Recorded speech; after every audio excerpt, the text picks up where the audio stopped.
All right, so we're on a volume kick here. We're doing some cylinders and cones. So I just did a video where I had the diameters. In this case, now I just have the radius on both of these. So I'm going to go ahead, I'm going to show you how to do approximate, which is what they're asking for. They're asking to the nearest hundredth. So that would be your approximate answer. But I also am going to show you the exact answer because a lot of times your teachers will probably ask you to do it in terms of pi or have the exact answer. So I'm going to show you both of those answers.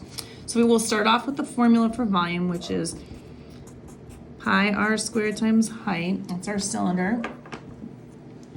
So we're going to do that. We're going to plug in, here's our radius right here. Here's our vertical height. And we're just going to plug those numbers in. So I will start there. I like to do radius squared first in my writings, and then my height, and I throw the pi at the end because I always do this in terms of pi first. So that's my answer right now.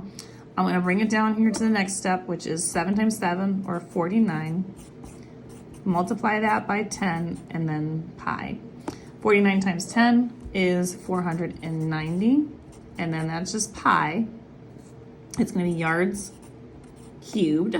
And then that is my actual answer, or in terms of pi. So that's what you've got for actual.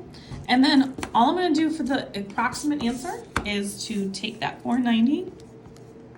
I'm going to times by the pi button right here. And we're going to take as much as we can, which in this case is the nearest hundredth. So 1,539.38. Zero is not going to do anything to that 38. So my approximate answer is 1,539.38 yards cubed. And that is my approximate answer.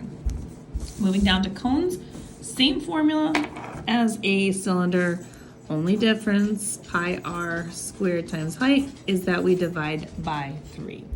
So I have the radius 5, so I'm going to put that down right here. I'm going to rearrange this, so 5 squared times my height, vertical height is 13. Pi over here divided by 3. 5 times 5, 25 times 13 times pi over 3. Do 25 times 13. You get 325 pi and divided by 3. We're going to double check that before I do anything further. So 325 divided by 3, see if it comes out nice. It doesn't. I would leave it like this and just throw our inches cubed on that for the actual answer.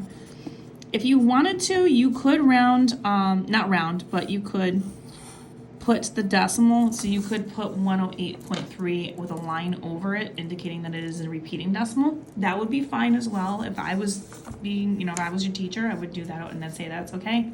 But this is fine. This is actual. Now all I'm going to do is just do 325 times the pi button equals, then divided by 3. I get my answer. This is the approximate. This is what they're asking for in this worksheet. What, 304. And then this is 3, but the 9 is right after that, 3.